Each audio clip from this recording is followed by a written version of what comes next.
I even put some of my flowers in the background this time. Come together now, come together now. It's time to help each other out, help each other out. It's time for transformation, time for healing.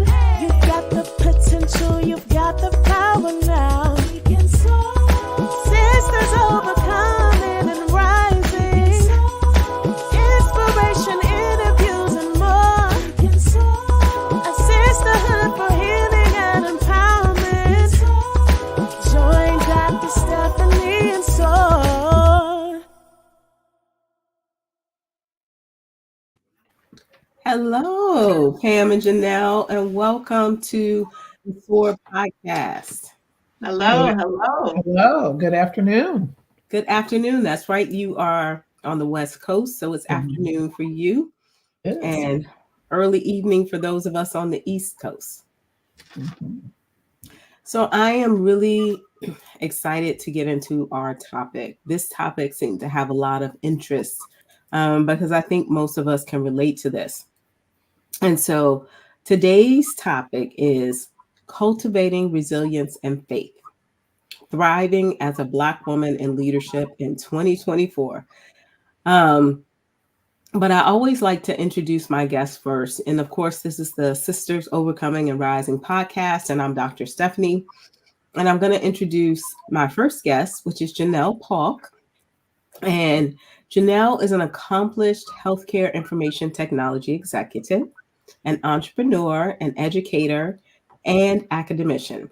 She seamlessly integrates her roles as a dedicated wife and mother.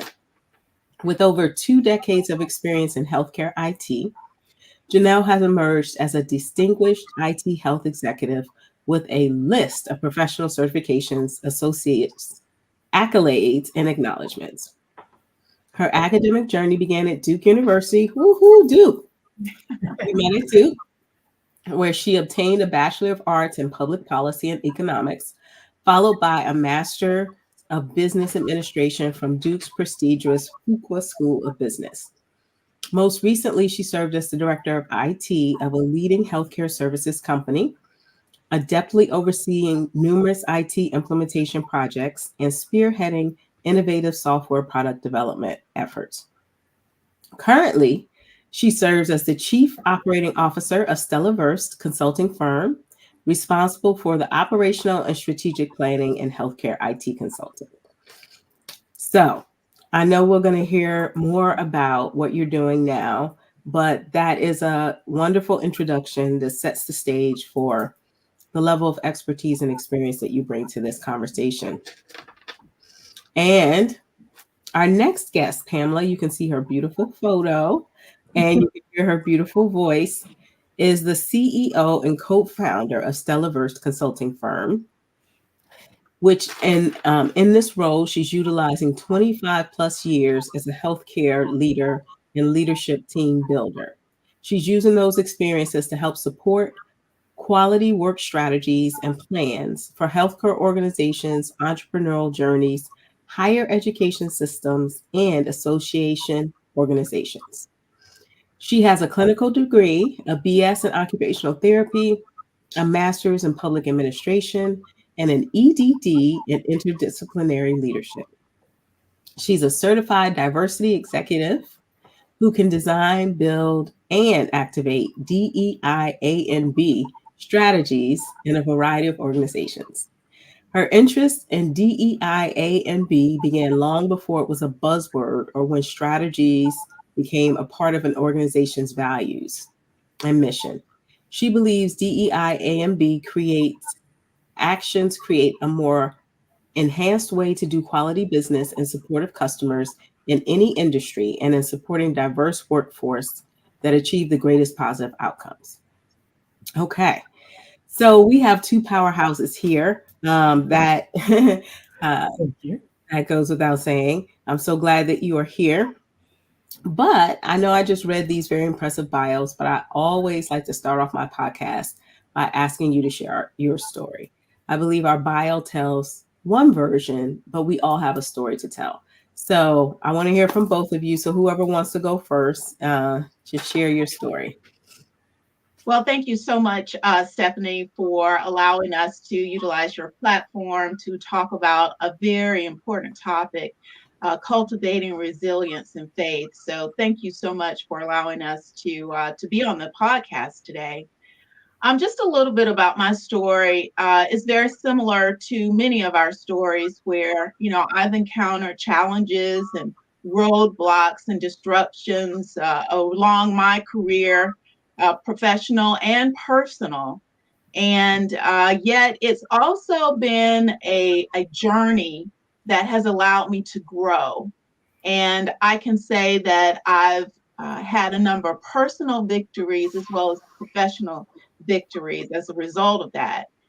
And I think it's important that when we talk about resilience and faith, and even my journey, how important it is to really not internalize or allow the barriers that are presented to prevent you from achieving your dreams. I just saw on the internet where there's a quote that says, "There's no force more powerful than a woman determined to rise," by, I think it's Bosa Sabelli. But I think that embodies my overall mantra for wanting to move forward in my career. And even most recently, as I decided to move into an entrepreneurial space and join Dr. McAfee, Pamela McAfee, in Stellaverse Consulting, because I saw that I wanted to do more with my career and I wanted to fulfill the purpose that I really felt that I could in order to um, motivate others and also to really utilize the vast knowledge and experiences that I've gained over my professional career. Mm. All right. Thank you for sharing. And Dr. Pamela McAfee?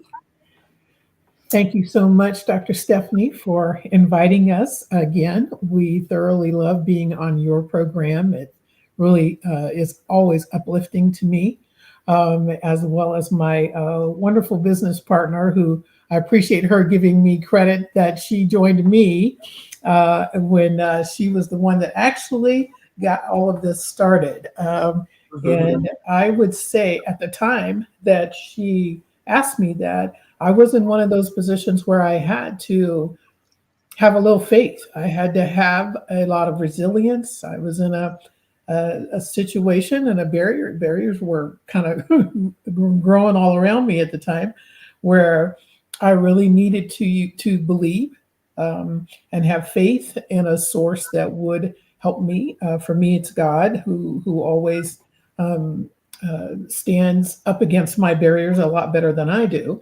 And as long as I have faith in that and continue to build my resilience, it allows me to do that. And in that situation and in that opportunity, if I had been a little less optimistic or hadn't believed that God was leading me down a different path, then I probably would have told her no. And because I wouldn't have had enough confidence or enough strength or enough belief in the path that he was taking me down, that I would have just said no. Why would I do something like that? Just because I didn't feel like I had enough strength or education or knowledge to be able to support her idea. But in the long run, actually doing that and saying yes, and I have to admit, I said yes being afraid. I think there's that thing that comes around a lot now that says, just do it and do it afraid if you have to. And that was one of those moments, and that was one of those moments where I basically had to step out on faith and have a little bit of resilience to move us forward. And here we are. Yes, here you are. Mhm. And what you did, well, I'm going to ask the question about the chicken or the egg. And it's interesting because in both of your stories, you kind of credit the other one. So it's kind of a chicken and egg story as well. But as far as the chicken and the egg, I want to ask that in terms of faith and resilience. does faith ignite resilience or does resilience foster faith? Right. I'd love to hear your take on that. Janelle, you want me to go first? Yeah, you can go first. Okay. All right. I actually see it as a very cyclical thing that faith and resilience are on the same level, and they kind of can go around in a circle, one before the other, or the other before the other one, um, because it's what's happening in the center between the two of them that I think is important. Because to me, um, when I was doing especially when I was doing working on my dissertation, what I was finding when I was working from a position of faith, or whether I was studying about resilience, I always found either faith in the definition of something for resilience, or found resilience in the definition of faith. And so they frequently, it's almost like you can't do one without the other. Mm, And in my dissertation, that's actually how it came out. The women that I interviewed and worked with, to kind of find out what kept them going in the face of barriers, and faith and resilience always came up, always came up.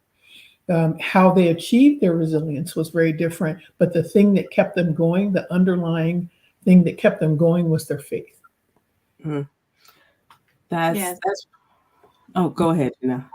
Well, I was just going to add that, Pam, I do agree with you that faith and resilience um, pair, right?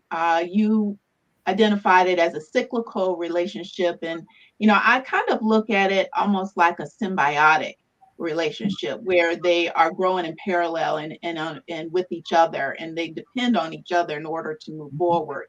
Because when I think about resilience, it's more than just bouncing back from setbacks. It's more about growing through the experiences. And resilience is about continuously adapting to change, and facing biases head on, and Mm, even pushing the boundaries, right, of what society says you can and can't do. And so it's about, looking at every hurdle as an opportunity to really learn and evolve. And faith is like right along there with it.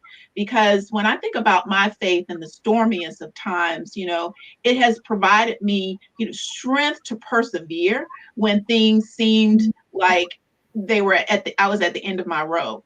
But yeah. my faith is deeply personal, and it's my reminder that I'm not alone in this journey, and that there's a greater purpose behind the challenges that I face. And so I see it more as a symbiotic relationship where they really feed off of each other. Absolutely. And for those of you who are here with us, we're happy to have you here. You can feel free to introduce yourself in the comments. You can feel free to ask questions of our guests. I have questions, but if you have questions, we're happy to discuss that too. I always like these conversations to be conversations, something that we can all gather something from. And Pam, you mentioned that this is our second podcast together, the three of us. And I think the two of you are the only people who I've ever had on as repeat guests. So Well, thank you. Thank you. I'm happy to have you back. And the last time you were here, we were talking about impactful connections and how the two of you connected and came together, became business partners, started Stellaverse Consulting all in like no time. Pretty amazing. So for our guests who heard you the first time, what's been up since the last time you were here? What has happened since our last podcast interview?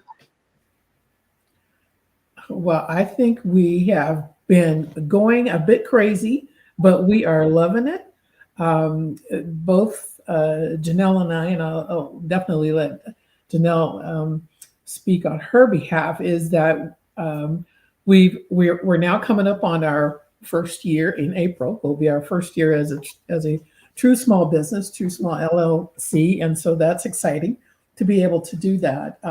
We've established several different leadership programs that have added some that have added a lot of work to our workload because we're developing curriculums, we're developing educational pieces, and we're looking forward to implementing those and teaching those courses, as well as developing some of our other services, which include learning about our collaborative team building formats, which also include the diversity, equity, and inclusion, accessibility, and belonging um, programs that we're working on, as well as we're working on a couple of projects that will allow us to expand ourselves out of each of our own states that we live in. So we are active and moving a whole lot, and creating we again creating more connections. We are actually creating more connection than what we had when we were the last time we were here, as well as today. Our marketing person, Carmen, put out that we actually have 100 followers on LinkedIn. And so we're very excited about that because we definitely do that. We remembered when we had just 3. So it's nice to be able to have that. We're looking forward to more people participating with us on LinkedIn. As we're going to get our newsletter started and a lot of those things that will be coming forward in the next couple of months, as well as we will start our webinar series for women in healthcare leadership starting in February. Okay. Wow. That's a lot. You've been busy. We have. And although Pam did shout out to Rojas Marketing and Consulting, definitely want to make sure that we recognize Carmen and the efforts that she's put out on LinkedIn. If you look at our posts and videos, she's done a phenomenal job of helping us to reach those 100 followers. But to supplement everything that Pam has said, we are also, looking to move forward in healthcare IT consulting, looking at providing some webinars and project management and team building specifically for IT technology and healthcare. And so there's definitely a lot on our roadmap, and we're really looking forward for 2024. Wonderful. Well, I'm looking forward to it as well. I know one of the things that you shared when you were introducing this topic is that faith and resilience is not just essential, but it's transformative for female leaders. So tell me more about that. Why is it transformative? Pam, did you want to go first, or? You can go first. Okay, so when I think about it being transformative, because it's really, as I think I stated before, it's not just about achieving career goals, but it's also about making a difference and leaving a legacy. And so my purpose has actually guided me to give my work deeper meaning and make the challenging times just more bearable. And I think it's the why that really keeps me motivated. And so it's transformative because I focus on my purpose, and that's what's guiding me. And then it's also about like the personal victories, overcoming self-doubt, breaking barriers, and even inspiring others. And so there's a piece that comes from knowing that I'm doing my best, and that my actions are actually aligned with my values and my purpose. And for me, I think that's the transformativeness of cultivating resilience and faith. Mm-hmm. One of the things you said earlier was you both kind of said it, Pam. You said that you feel like it's cyclical between resilience and faith. And Janelle, you said that you feel like they feed off of one another. When you say faith, what is your definition of faith? Does it mean that you have to believe in a specific religion or a specific, ideology? Is that faith? I mean, you gave the definition for resilience already, but what's your definition of faith? Well, faith, I'll go by the um, definition I used in my research was to believe in something larger than yourself, to believe in something unseen, and to it's your belief system that anchors you, that puts you in a situation to know that I may not be able to see what's ahead of me, but I'm going to have faith that it is the right direction that I'm going in, or I'm getting little signs or inklings or feelings, or even if you want to use the word intuitions or discernment, or any of those words that allow you to have clarity. Faith is what allows you to believe that that is what is going to happen. In my research, I thought what was so unique. And my research was about Black and brown women leaders in healthcare. They faith was a huge thing. I mean, it wasn't like a little small thing. Now, I thought for me because I could relate to my whole sample group, but I didn't. I knew faith was important to me. I had no idea that it was going to be literally the anchor of every person who was in my sample group. And Hmm. so for them, I even changed my definition of faith because it gave me more words. They used words like, my grandmother um, did these things with me, so I always had faith that I could hear my grandmother's voice even after she was gone, or I knew that my great uncle did these things for me, and I could almost feel him doing those things with me, or I could feel him giving me direction as I know I needed to move on to the next role or job or Hmm. things that I was going to do. So it brought great it brings great clarity. And I think to answer your question about whether or not it's a religion or an ideology or something, I think for people, you have to, and I think Danelle said it earlier, actually, it's very personal, your Hmm. faith is. So what you choose to believe in, what you choose to kind of determine that's going to help you have that strength to move on when you have no idea what the direction really is going to be. You have to be able to have some of that, even if in the Christian faith, all you have to do is have the faith of a mustard seed. Well, how tiny is that?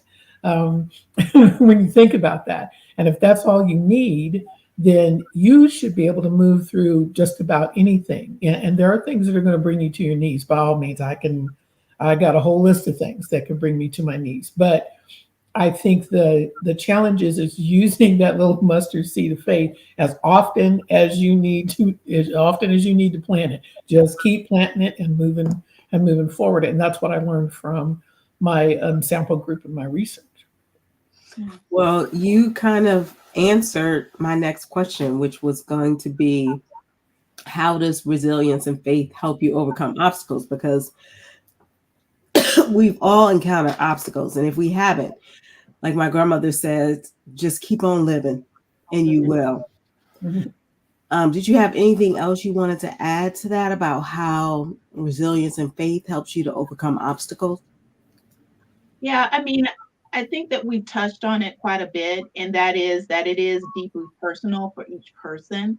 And as Pam stated, it is more about what you see as your guiding light, as how you see yourself aligning to a greater purpose, or for being able to understand that there's something greater than you, and that you're being guided and led by something bigger and greater. And so it may be different for each person, but being able to look outside of yourself and understand that the journey that you're on is one that is to help you grow, and that the challenges are not meant to defeat you, but to help you to grow and to persevere and to move forward. And even in those challenges, there are lessons learned there are things that you can grow from, and being able to take that introspective look to say, how can I allow this to make me better or stronger? That old adage about, what doesn't kill you make you stronger. But really, it's more about, understanding and having that faith to move forward, even despite the obstacles and challenges that you face. Absolutely. I know. And I like how we define faith. So it could be your faith in yourself, it could be your faith in your ancestors, it could be your faith in whatever you call God, your faith that, that there's a brighter tomorrow. Positive psychology could even be your faith.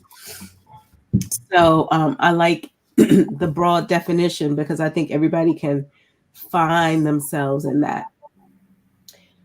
When it comes to resilience, I don't know about you, but it feels like I hear a lot about resilience. Like it's quite a buzzword. And sometimes I think we feel like, well, we don't want to be resilient, right? Being resilient means you had to get knocked down so you could get back up. But clearly we all get knocked down from time to time. I mean, we have to become resilient. So besides just hearing this word resilience, do you have any practical tools and strategies to help us actually recover from a setback, recover from defeat, recover from devastation, either personally or professionally? What are some tools and strategies that you can share? Absolutely. Well, I think one of the things that I do personally is having mindfulness and self-awareness. It's basically about taking time to do that introspective work, to think about, how I'm feeling, my thoughts, my feelings, my sensations. What am I going through? Just having that time of meditation, of really processing everything, and even allowing the hurt to hurt a little, and not just compartmentalizing it, but just embracing it, and having that ability to be self-aware. And so the practical tip is, just that, taking time to be mindful, taking time to do the meditations, to pray, or whatever, that stillness, that time of stillness. And I was just working with a mentee, and one of the things that I recommended, or she was talking to me about a meeting that she was in, a presentation that she did, and just taking that time to kind of process, okay, what happened in that meeting? What transpired? What were some of the agendas? And one of the things that she mentioned is that she was a little frustrated because she recognized that after she did her presentation, that others had more, their presentations were indicative of a greater work, or that it was more technical. It seemed to be more complex problems that they were addressing, and she was addressing things that were more in line with her comfort zone, and she wanted to have the ability to do projects that were outside of her comfort zone.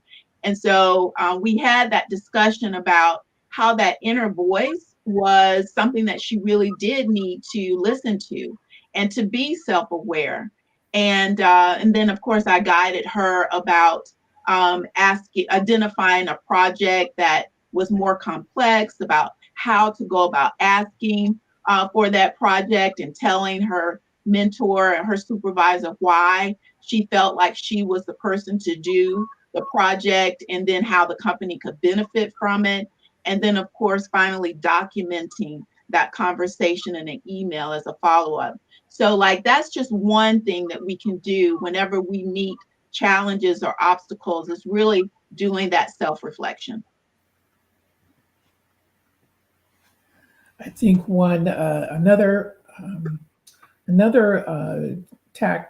tool might be to learn and to be a continuous learner and have a growth mindset. Mm-hmm. Part of the part of what I do, which is one of the things that I'll use as my example is I consider myself to be a continuous learner. So I'm learning something new every day. Doesn't always necessarily mean it's fun learning, but there may be some things within there that are teaching me something. So even from a bad situation, I can still learn something from that bad situation, even if it is okay. Let's don't do that again. But I think the one thing that continuous learning allows you to do is it allows you to keep an open mind. It allows you to have a growth mindset that keeps you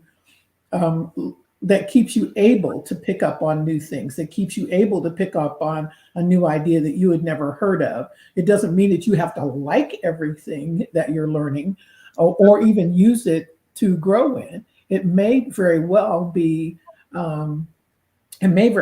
something that you haven't studied at all or hadn't even thought about, or it came across many of your feeds and on your different platforms, and you're like, maybe I need to seek that out. When normally you would not have done that because you're so stressed by the barriers and things that are occurring to you that you can't keep that open mind. So I'm encouraging you to, like view your challenges as opportunities to learn and grow from them, because the insurmountable problems, again, using faith and resilience, they can become insurmountable or even insignificant because what they were was just a learning step for you.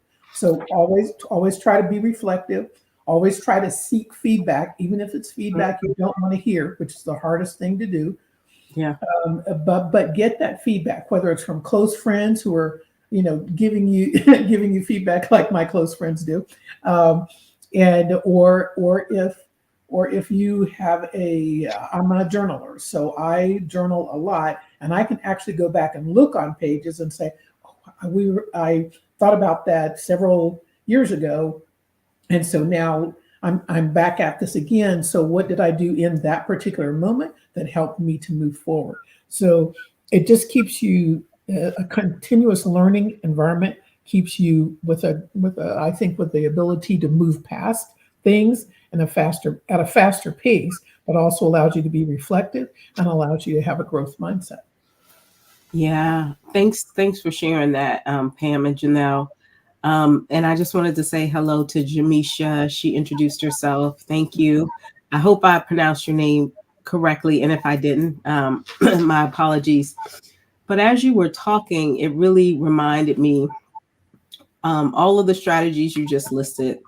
I had to utilize those strategies recently. I went into kind of a business arrangement and with all of the best hope and potential. And it just did not work out.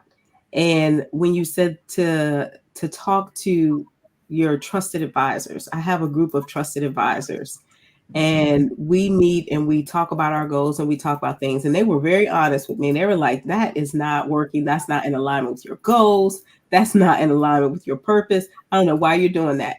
And it took me a little while to absorb it and be able to make the decision, but they were so right. And I had to go back and tell them, thank you for the accountability. And even though it felt like,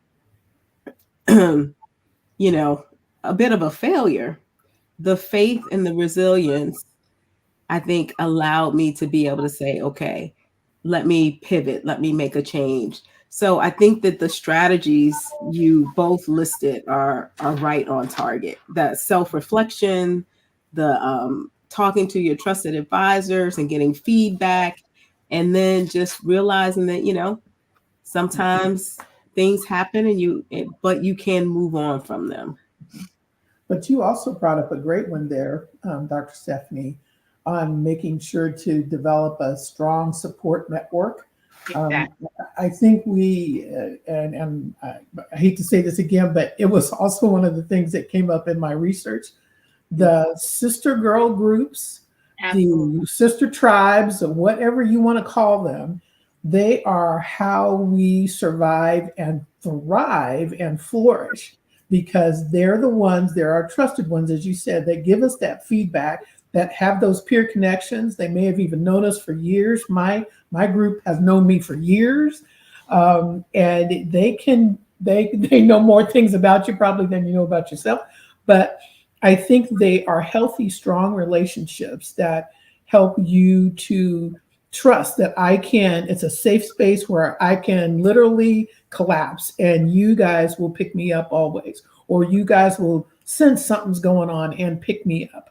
And I think that is one of the key things, especially about Black and Brown women, that those sisterhood groups, those groups are the groups sometimes that are the things that are um, keeping us moving forward, even when we don't really want to do that. Or they're also the ones that are the cushion that help us when you need to step back from what it is that you're planning. So Mm-hmm. that was. Absolutely. I can just chime into that, having a strong support network is very key. I also have a mentee who expressed how she is transitioning. Like, she grew up in high school with a set of friends, and then friends group changed in college, and then now they're moving into getting married and having children, and how her friend group has actually changed. And so that support network has, changed over time. And so for those of us who may feel like our support network is changing, I would just admonish to, if you don't have one that's organic, to really seek out professional organizations, professional coaches, or just like-minded individuals who are on the same path of moving towards success, be it entrepreneurship, career success, or whatever. But just building, even if it doesn't happen organically, Mm-hmm. purposefully building that support network is so key. So that whenever you need to have that place, that safe space where you can talk about, the war room wounds that you endured, through work or even in your personal life, that you have that safe space to talk about it. Absolutely, absolutely. Yeah. Yeah, and I went to my group, and then the next thing I did was set up an appointment with my coach. let's let's talk through how I'm going to extricate myself from this situation. Um, Now, when we talk about leadership, we have talked about the professional space. You mentioned your mentees. I mentioned my business relationships. But I believe that leadership, we're all leaders in our personal lives too. And leadership starts first with self leadership. And sometimes the personal setbacks are even more painful than the professional ones. I'm sure we can all think of people in our lives who are still reeling and haven't really dealt with some personal setbacks that they've experienced. So, do you have any strategies for those, the personal setbacks that we experience? Mhm. I can definitely attest to, having personal setbacks. And I think what has helped me is two things. One, just trying to regulate my emotions, focusing on the positive that happens as a result of, a personal challenge or calamity or what have you. Just trying to stay focused on the positive. What is that silver lining? Mm, One of the things that that occurred is that, like in the middle of a layoff, you might think, oh my gosh, I've been laid off, or something to that effect. But when you look at it and you see that it provides you an opportunity to do things that you never did before, to travel, to get a doctorate, to check off some things on that personal list that you have, it just gives you a different mindset. So just thinking about it in a positive vein is very important, I think. And then the second thing is recognizing that your identity doesn't rest mm, in, your career, or it doesn't rest in a marriage or relationship or whatever. That your personal identity is based on who you are authentically. and to really see yourself outside of whatever it is that you thought you had to have to define your identity, and really resting in, your authenticity and your purpose, and what is really driving you to be the best version of yourself that you can be. Mm. Thank you. Thank you. That was profound. Yeah. Dr. Pam. I think I'll add to that the physical health and Mm, wellness piece, because, as you said, personal setbacks sometimes can be even tougher because you are emotionally attached to those people or to those things that are occurring, in your personal life, and they hurt more, because they are, or the disappointment is greater, or things like that. And so I've learned over the years, well, for me, I have to exercise, or life would be extremely difficult. But I think when personal setbacks and things are occurring, I think what the best thing to do is to actually maybe even up the ante and exercise a little harder, but making sure to work out those feelings and to work out those thoughts. I hate to admit it, but after I've exercised with my guidance of my personal trainer, sometimes some of the best ideas come right after that. Right after I'm like, I'm at the top of the hill. Do I really have to keep going? And she's like, push through. And I'm thinking, no. But the process really is that I'm doing something other than thinking about the problem. mhm, But in my head's still thinking about it, but I'm making some adjustments, and my exercising gives me a clear head, a clearer feeling, something else to think on, as I went. And sometimes how you have to pull away from something to get a better view of how it's happening to you. So your physical health and wellness, and in healthcare, as we know, if you're a caretaker, the most important thing is that in order for you to keep taking care of people, you have to be well. You have to be able to have a clear head. You have to be able to be emotionally strong sometimes, because whatever is happening in your life, it may not be there may not be a help for you. So part of it is you being able to be strong physically and mentally, make sure you're getting adequate sleep, make sure you're eating as healthy as you possibly can. And it helps to increase how you feel about yourself. It helps to increase how, your energy level, and how you want to be able to do more things. But I think it also helps me to reduce how hard, stress hits me, mhm, or even being able to recognize stress is about, or my stress is level is about to increase. So what do I need to do to work that out or work that off? Um, and it really only means you don't have to exercise every single day. May mean that you're just taking a walk outside, or and letting the sunshine kind of give you some clarity, or even letting the moon give you some clarity, and as clear as sometimes the moon can be sometimes, and how magical sometimes the moon can be for people. But I think it is just that physical health and wellness piece that helps you sometimes bolster yourself or give you the resilience that you need to push through in a personal setback. yeah, I think that's such a good point. And there was another point in there as we're talking about faith and resilience. I think another reason why faith is so important to your resilience is because it does take your focus off of the problem, right? When you have faith, we talked about it's a belief in something unseen, a belief in something greater than yourself. So you're focusing on something outside of yourself and not constantly focusing on the problem or the setback. So I think that's another way faith helps to build up our resilience. Uh, awesome, awesome. I love that the physical wellness and physical health. So I know, Janelle, you shared some stories from your mentees. Pam, do you have any stories that you can share about how faithful resilience has worked out well, either for you or for one of your clients or someone else that you know. Um, yes, I'll say yes.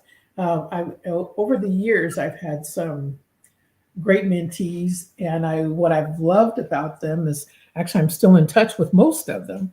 And as they have moved up the ladder, or we've started talking again, just because they've come across yet another challenge or another barrier, and I appreciate them reaching out to me when those things are happening, because that means I've built a relationship, a good connection with people. Um, I think part of the things that I have noticed, because my mentees are all ages, from a lady that is currently getting ready to a leader who is currently getting ready to retire. And so she's doing succession planning, and her whole process is very interesting to me. And she's a woman of color, and is in an industry that is very much male dominated, but she has dominated this industry for quite some time. Um, and what I love about talking to her is that she's one of those people that she'll ask the question, I did this, I'm setting this up, blah, blah, blah. And basically she answers her own question. So sometimes it's good to just let me in, and she'll even say, okay, so you just sat back and just listened to me, didn't you? And I'm like, yes, that's what I did. But she has such a great, um, uh, some of her stories are so,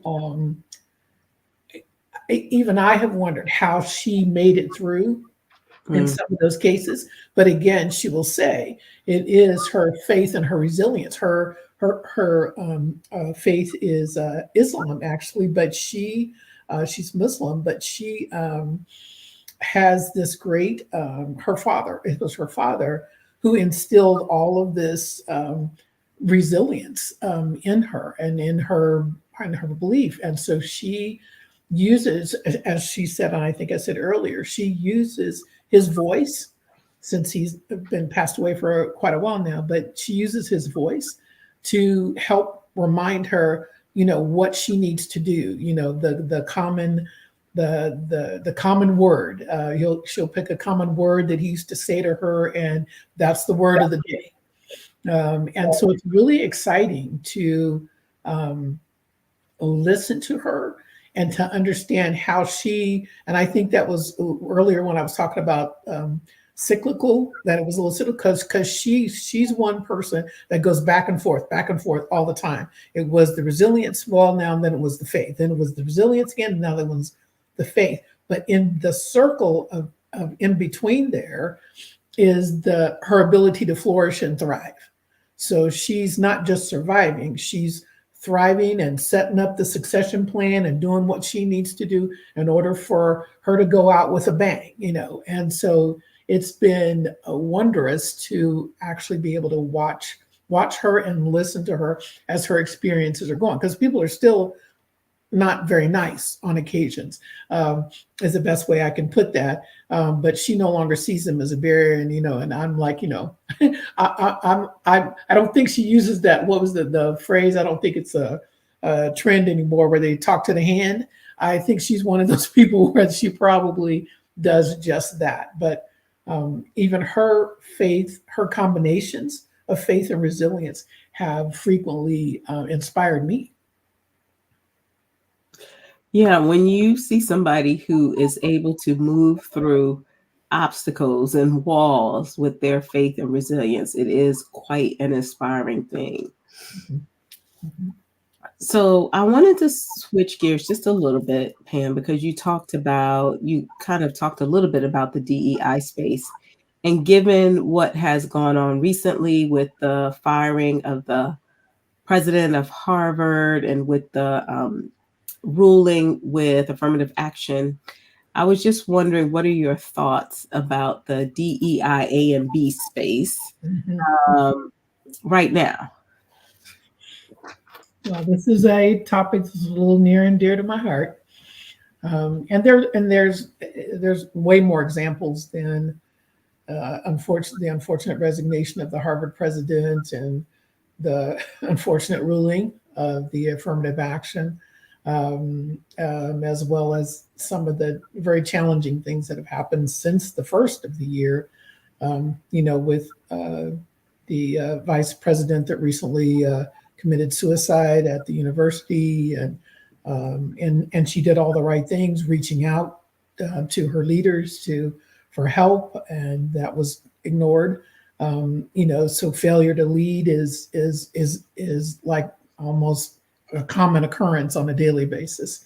Um, and DEI and B fits into that space very well, because a lot of times when you look at the failures to lead, you actually see people that they can look back and say what I should have done, what I should have said, what I could have done.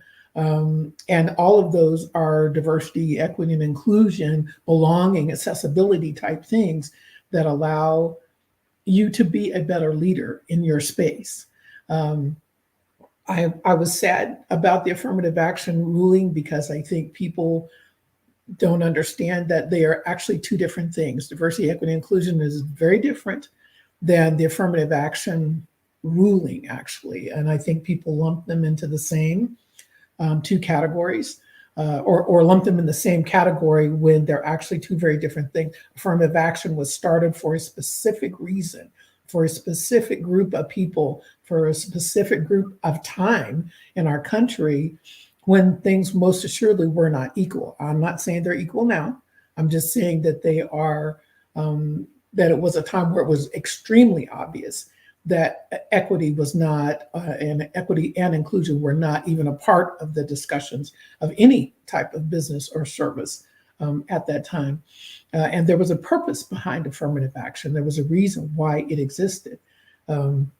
DEI actually is for all. It's not meant for one particular marginalized group like affirmative action is. DEI is meant for everyone who has a diverse background. It needs to have an equitable situation presented to them so that they can have the same kind of footing as the person next to them, and to be included. Everybody wants to belong to something. And even as we've talked about that in faith and resilience, my faith actually allows me to belong to something. My faith actually allows me to be included into something. And so these situations that you see occurring, popping up everywhere. Recently, I was reading an article on a school in one of the school board, an all-white school board in one of the states, that decided they were going to totally negate Black history in their school system. An all-white school board made that decision. So you just go, really? So it's that kind of stuff that you just want to go, how do you make those decisions one-sided and then not claim that that's not discrimination? If that's not discrimination, I don't know what is. So there are times where I have to admit I've gotten angry, and I've had to use my own faith to calm me down and sit me back down. I think the Harvard president was not prepped accordingly, and then I think she was definitely targeted. I mean, it was an obvious target for her to have to go through what she did after the call, because there were other college presidents there in the same hearing that she was in who gave the same answer. And one did resign, but the other one is still there. They were both white women. So, and then that's okay if that is how that goes. But none of them were vilified like the Harvard president was. So it's almost like they had set her up for failure from the very start. The affirmative action ruling was just our Congress not standing up for what they knew what was right. And sometimes I know that's hard, because when you sometimes stand up for what you know is right, you are the one that gets vilified. So I've been there. I've had that happen to me. So I know why you don't stand up. Mm-hmm. But in the process, so much is lost in what was actually occurring for that particular process. And so once the affirmative action ruling came in, and since they lumped DE and I with everything at that, then that's why all the states are doing all of these weird things. Texas is doing, all of its public universities have done away with their DEI offices and have made it unlawful for you to even have a DEI office on a campus. Mm-hmm. Yeah, if that's not sad, I don't know what it is. It's public universities. And so it's just sad, and I won't even go into Florida. So it's just so it's just kind of sad to see that. And while I do believe the landscape is changing, I also believe there is still lots of great room for DEI A and B things to occur. Positive things are still happening. I still read about them every day, and I'm glad that DEI specialists like myself and Janelle and other people that I'm associating myself with are definitely continuing to expand their DEI world and trying to make their workplaces safe places for all of their employees. Well, sorry, I kind of went over there. Well, I was going to say it's wonderful that you also have expertise in resilience, because given what's going on in certain places in the DEI space, resilience is probably one of the tools that some people will need as you continue to expand and grow. And what were you going to say, Janelle? Well, I was just concurring with everything that Pam said, but just adding how important it is for each and every one of us to speak out and to speak up whenever we see injustices or where we see that things are happening in our own personal work environments, how important it is to identify opportunities to be more inclusive and to be more vocal about making sure that the environment that we work in is one that is a work environment that encourages and celebrates diversity. And it's hard to legislate morality, but sometimes when deeds are done, when we call it out and recognize it and say that it's occurring and not allowing it to be swept under a rug, but taking personal accountability to speak up and to acknowledge that it's there, I think that also allows us to be more, to have a voice in DEI and the B. Yeah, absolutely. And we have a Facebook user who is agreeing that indeed the higher education landscape is tumultuous right now. And yeah, it feels tumultuous. I mean, I'm on the perspective of having a child applying to higher education, but it feels tumultuous just in the application process. So as we are wrapping up, it's hard to believe it's almost been an hour.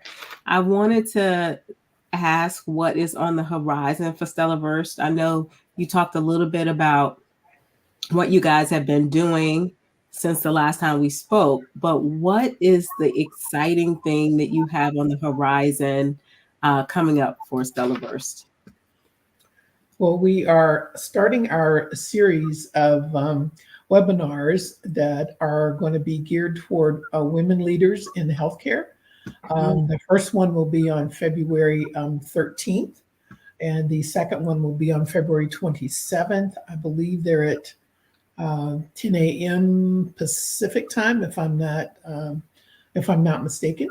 And they, I think, are Carmen, our marvelous marketing consultant, is doing a great job of creating our landing pages for that. And in that discussion, in that very first series, we're going to be talking about the standards of practice that are incorporated in CMS rulings and in our accrediting hospital agencies about DEI and B and what the expectations are. Because in the healthcare world, DEI A and B includes health equity and health disparities, and that's considered a patient safety issue.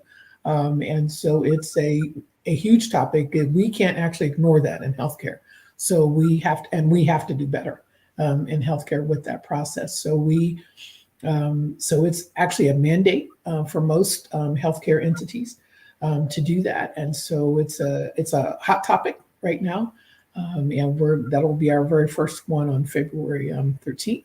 So I do believe our landing page is up for that, so you can go straight to our website stellaverseconsulting.com, and you should be able to sign up for that. Okay. And is there any other way to reach you all? I know you talked about LinkedIn, so can they follow you on LinkedIn? Yes, Okay. yes, And also our website, yes, www.stellaverseconsulting.com. Okay. So I yeah. think I spelled it correctly. I put it in the chat, stellaverseconsulting.com. Mhm. This has been amazing, but there is one question that I ask all of my guests before we leave. Can you share a limiting belief that you had to overcome in order to get to where you are now? I'm sure there were some limiting beliefs in order to just even start Stellaverse, but now you're at a different stage of the company. What limiting beliefs have you had to overcome to get to where you are now? The first, there's two limiting beliefs that I had to overcome. One is yes, I can, and it's not too late. Those are the two. Yes, I can, because I had to overcome that negative belief that I may not be able to do some of the things that I wanted to do. But no, yes, I can. I can do all things that I can do all things through Christ who strengthens me, and that has been my mantra. And then also, it's not too late. I'll be defending my doctorate at 55. And by some people's timeline, that might be a little late, but by mine, it's right on time. And so it's not too late. Those are the two that I would just say has been limiting beliefs that I had to overcome. Oh, I love that. Thank you. Pam, what about you? My limiting belief, and I'm also reading a question here or a thought here from an attendee. Um, the I would say my one limiting belief, which I still have to work on a daily basis, is my own self confidence. And it whenever my self confidence takes a hit, I have to have to really work hard to get back up from that position. And so entrepreneurship is not for the faint of heart. Let's understand that. But it did give me the ability to validate some of the things that I already knew that I could do, but had taken a hit from all of my corporate jobs. Mm, And things that you were told that I wasn't capable of doing or things like that, but I am capable of doing them. mm, And so it really is great to be able to see those things come to fruition in that. But my own self confidence, I can be my own worst enemy, I think, as most people can, um, is usually my limiting belief. It's usually my one that I have to work on a daily basis so that it doesn't take over everything else. mhm. Thank Um, you're welcome. Yeah, I'm sure you're not alone. I'm sure most of us have to do the work to keep that self-confidence going. And we did have a question. I would love to hear how you all encourage people who are not Christians to tap into their spirituality and their faith.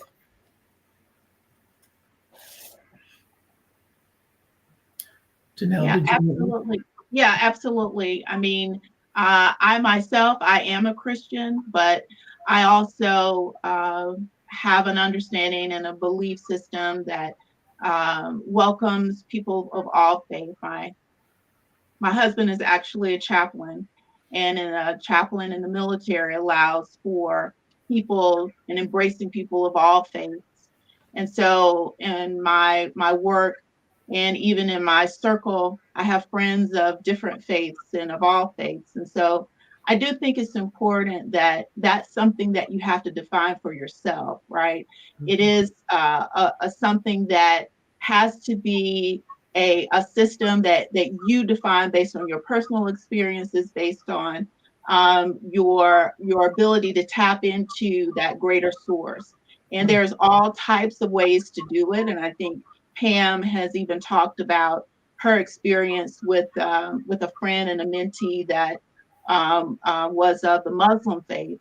And so I think it is important that you have to take that personal journey in order to identify what that is for you. And no one else can define that. It's not an external thing. It's one that you have to find and to seek for yourself and to tap into that inner strength.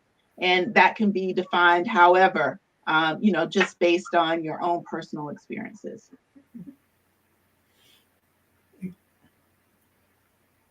Very well said, Janelle. Absolutely. It's you get to define that for yourself. And I think helping people to define that for themselves, just being open to whatever it is and not being judgmental, not judging whatever it is that they see as bigger than themselves. We had another comment from Jamisha, who's an RN in leadership, and she also has a law degree. And she feels like she always has to prove herself in her profession because she's African American and she's not greeted with the same praises as her peers. And she constantly feels like she has to do more to stand out. Okay, has anybody else felt that way before? I do not think that you are alone in that. But I'll let our experts address it. She is in good company. I think it is one of those things where, and especially for women of color, where we, and I call it the over, like what was the claim to fame years ago, the miseducation of blah, blah, blah. I think it's the overeducation that we achieve in order to, that actually doesn't, which I think is the interesting part, which actually doesn't have anything to do with our corporate job. If you separate it from your corporate world or from other people's visions of you, then you understand why you went for your law degree. You understand why you went for your doctorate. Had nothing to do with who they are.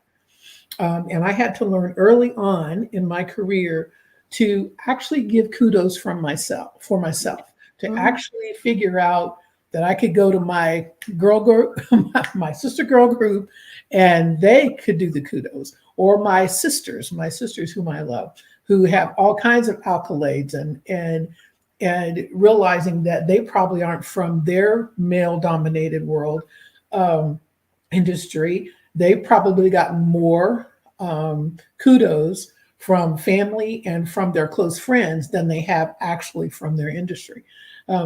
And I think especially Black and brown women who do that circle of, I'm going to get this doctorate, I'm going to do this. We have to start thinking about, you're not doing it for them. Stop that. You are doing the work for yourself, because I want to do this. I did my doctorate because it was a thing that my mother and I talked about before she passed away. If I could have done it before she passed away, I would have, but it happened, as Janelle said earlier, at the time that it was supposed to happen. And I'm always glad I did that, even though once I got it, it was obvious that, bosses and peers and people were a little jealous about that. Mm-hmm. But it honestly had nothing to do with them. It had to do with me personally. And once I learned that I don't need your praise, I know that I did a great job. I know that I'm working hard. I know that the things that I have done are what will help me get through the next few steps. It means I can also help and mentor and pull people along with me. And people are pulling me along as well. And I think that's one of the things that we just have to get used to. I don't look for kudos from my bosses anymore, or from anyone else that's not close to me. That doesn't matter to me. So I would say to make sure it's the people that matter, that they're the ones who are giving you the positive feedback that that's the ones you want to look for, because those other people that aren't doing that are the ones that don't matter And they shouldn't matter to you. You're at the job to do the work. You're doing great work, and move on, because you know they aren't going to give you the same equitable praise as they would give others. It's a pretty much a fact. Yep. Very, very well said. I had to learn to validate my damn self. That's right. And that's what I teach all my coaching clients. Just, we were, and it makes sense. We were raised to look for external validation from a little child, from our parents, from school, the whole society is set up for us to look for external validation. But once you get to a certain level in leadership, especially as a Black or brown woman, that external validation is going to go lower and lower if it comes at all. Yep. So you have to learn how to validate yourself. Mhm. Absolutely. That's right. Yeah. That's exactly right. Well, thank you so much, ladies. Thank you, listeners, for participating. This has been a marvelous discussion. Janelle and Pam shared how you can reach them. You can go to the website, www.stellaverseconsulting.com, and you can follow them on LinkedIn. And you can follow me. I'm Dr. Stephanie Brown, life coach and physician. This is my podcast, Sisters Overcoming and Rising. And I would love for you to join me on my next episode. All right. Have a good evening. Have a great evening. Thank you for coming. Thank you so much, Stephanie. Really Thank you, appreciate it. Stephanie, for having us once again. You're welcome.